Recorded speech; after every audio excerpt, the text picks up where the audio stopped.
तो जैसे product rule में हमने अभी तक दो फंक्शन के प्रोडक्ट का ही फॉर्मूला यूज किया है, बट यही फॉर्मूला यूज करते हुए अगर तीन फंक्शन का प्रोडक्ट हो तो वो कैसे करेंगे, तो वो भी मैं बता देता हूं। तो नेक्स्ट क्वेश्चन में देखो, तीन फंक्शन का प्रोडक्ट है x square e to the power x और साइन एक्स, और इसका हमें differentiation with respect to x करना है। तो वैसे ही करेंगे जैसा प्रोडक्ट रूल लगा के दो फंक्शन का करते हैं, बस इसमें थोड़ा सा ट्रिक यूज करके उसको उस फॉर्म में लाएंगे।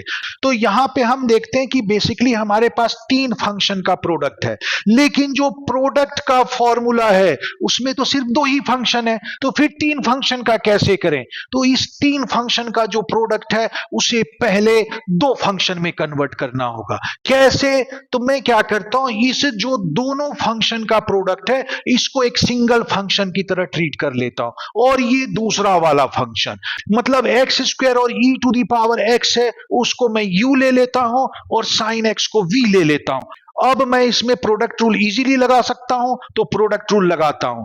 अब उसमें क्या होगा, जब मैं u का डिफरेंशिएशन करूंगा तो u में फिर से दो फंक्शन का प्रोडक्ट आएगा, तो वहां पे एक बार और प्रोडक्ट लगा देंगे। लेकिन u में तो दो ही फंक्शन होगा ना, तो दो फंक्शन के प्रोडक्ट का तो फॉर्मूला हमें पता है, तो फिर हो गया सॉल्व, है कि नहीं। तो बस हम थोड़ा सा स्मार्ट तरीके से उसको फॉर्मूले के फॉर्म में ले आए और हो गया, और कुछ नहीं था। तो ऐसे ही थोड़ा सा तुम्हें अपने दिमाग को घुमाना होता है, ट्विस्ट करना होता है, ट्रिक सोचना पड़ता है कि कैसे उसको फॉर्मूले के फॉर्म में ले आए या कौन सा फॉर्मूला लगे, और फिर वो इजीली सॉल्व हो जाता है।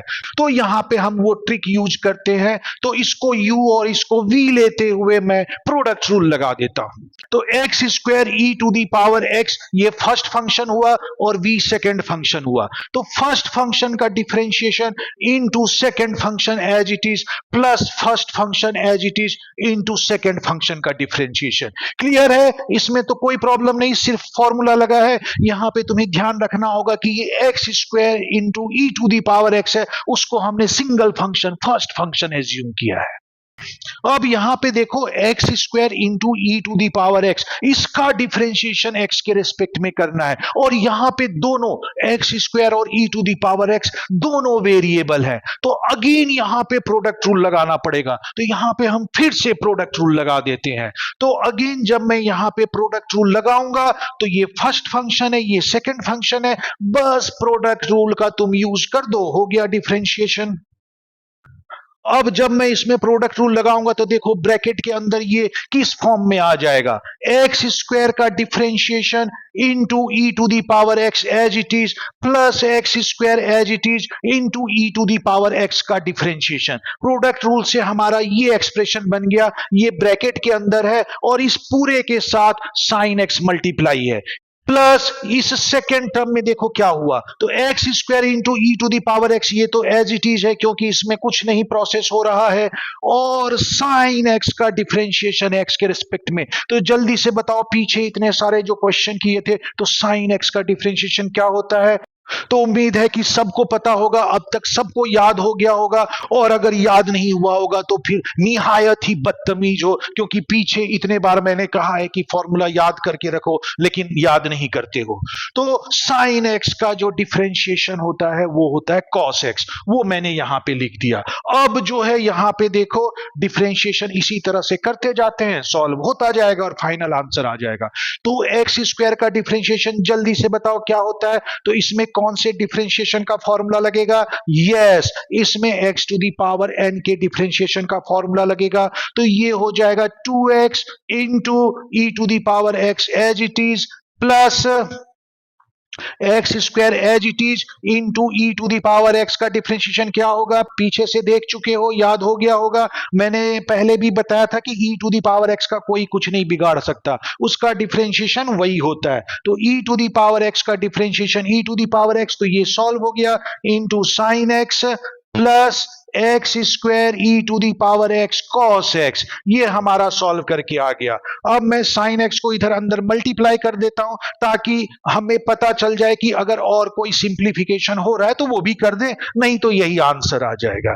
तो ये हो जाएगा हमारे पास 2x e to the power x sine x plus x square e to the power x sine x plus x square e to the power x cos x. तो ये तीन टर्म आ गए हैं और इन तीन में से कोई भी दो टर्म लाइक टर्म नहीं है तो कोई फर्दर सिंप्लीफिकेशन नहीं होगा और यही इसका फाइनल आंसर होगा। तो देखो तीन के प्रोडक्ट का इस तरह से सॉल्यूशन करते हैं, ये फाइनल आंसर आ चुका है। बस देखने में सुनने में ही थोड़ा सा डरावना लगता है कि अरे तीन फंक्शन का कैसे करेंगे डिफरेंशिएशन। कुछ नहीं है, कोई प्रॉब्लम नहीं है, बिल्कुल सिंपल सा है। थोड़ा सा अगर ट्रिक लगा लिया तो देखो कितना सिंपल हो जाएगा, है कि नहीं? सिंपल है तो बस प्रोडक्ट रूल ही लगता है और कुछ नहीं है। तो ये एक्सप्रेशन जिसमें तीन फंक्शन प्रोडक्ट के फॉर्म में है तो उसका डिफरेंशिएशन हमने प्रोडक्ट रूल से किया, दो फंक्शन के प्रोडक्ट रूल से किया। तो अगर हम फाइनल आंसर को या हम रिजल्ट को देखें तो उसको अगर हम केयरफुली ऑब्जर्व करें तो उसमें से हम तीन फंक्शन के प्रोडक्ट का रूल भी ऑब्टेन कर सकते हैं। और अगर तुम रिजल्ट को देखोगे तो तुम्हें क्लियर पता चल जाएगा कि वो रूल क्या बनेगा। तो वो रूल को हम इस तरह से डिफाइन कर सकते हैं कि एक फंक्शन का डिफरेंशिएशन करो, बाकी दो को प्रोडक्ट के फॉर्म में वैसे ही लिख दो, फिर प्लस, फिर दूसरे फंक्शन का डिफरेंशिएशन करो और बाकी दोनों को प्रोडक्ट के फॉर्म में वैसे ही लिख दो, फिर प्लस तीसरे फंक्शन का डिफरेंशिएशन करो और बाकी दो को प्रोडक्ट के फॉर्म में वैसे ही लिख दो। तो ये सेम वैसा ही है जैसे दो फंक्शन का प्रोडक्ट रूल है, उसमें भी हम एक फंक्शन का डिफरेंशिएशन करते हैं और दूसरे फंक्शन को प्रोडक्ट के फॉर्म में लिख देते हैं, फिर प्लस दूसरे फंक्शन का डिफरेंशिएशन करते हैं और पहले फंक्शन को प्रोडक्ट के फॉर्म में लिख देते हैं। तो अगर उस फॉर्म से देखें तो इसका डिफरेंशिएशन किस तरह से हो जाएगा उस रूल से वो मैं बता रहा हूं। तो देखो मैंने रूल अप्लाई कर दिया, फर्स्ट फंक्शन एक्स स्क्वायर का डिफरेंशिएशन इनटू बाकी दोनों फंक्शन प्रोडक्ट के फॉर्म में लिख दिया मैंने, प्लस सेकंड फंक्शन का डिफरेंशिएशन इनटू बाकी दोनों फंक्शन को प्रोडक्ट के फॉर्म में लिख दिया मैंने, प्लस तीसरे फंक्शन का डिफरेंशिएशन इनटू बाकी दोनों फंक्शन को प्रोडक्ट के फॉर्म में लिख दिया मैंने। तो ये जो है रूल के हिसाब से ये इसका डिफरेंशिएशन एक्सप्रेशन आ गया। अब जहां पे डिफरेंशिएशन है वहां पे उस फंक्शन का डिफरेंशिएशन कर दो तो ये सॉल्व हो गया।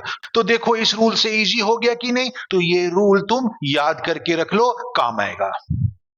तो अब देखो इसको नेक्स्ट स्टेप में सॉल्व करते हैं। एक्स स्क्वायर का डिफरेंशिएशन क्या होगा? तो x to the power n के डिफरेंशिएशन का रूल लगाएं तो ये आ जाएगा 2x e to the power x into sine x, वैसे ही लिखा हुआ है प्रोडक्ट में, plus e to the power x का डिफरेंशिएशन क्या होता है? तो e to the power x का differentiation e to the power x होता है और प्रोडक्ट में x square into sine x को हमने वैसे ही लिख दिया, प्लस साइन एक्स का डिफरेंशिएशन होता है कॉस एक्स और बाकी दोनों को प्रोडक्ट के फॉर्म में हमने वैसे ही लिख दिया। तो इस तरह से ये इसका फाइनल आंसर आ गया था जो पीछे मैंने एक्चुअल दो फंक्शन के प्रोडक्ट के कॉन्सेप्ट से किया था। तो यही उसमें भी आंसर था। तो इस तरह से देखो ये आंसर निकल गया है। तो इसी तरह से अगर चार फंक्शन भी प्रोडक्ट के फॉर्म में हो तो वहां भी यही रूल लगाओगे, एक का डिफरेंशिएशन और बाकी सारे प्रोडक्ट के फॉर्म में लिख दोगे, प्लस फिर दूसरे का डिफरेंशिएशन बाकी सारे प्रोडक्ट के फॉर्म में लिख दोगे और इसी तरह से चलता जाएगा जब तक सबका डिफरेंशिएशन ना हो जाए।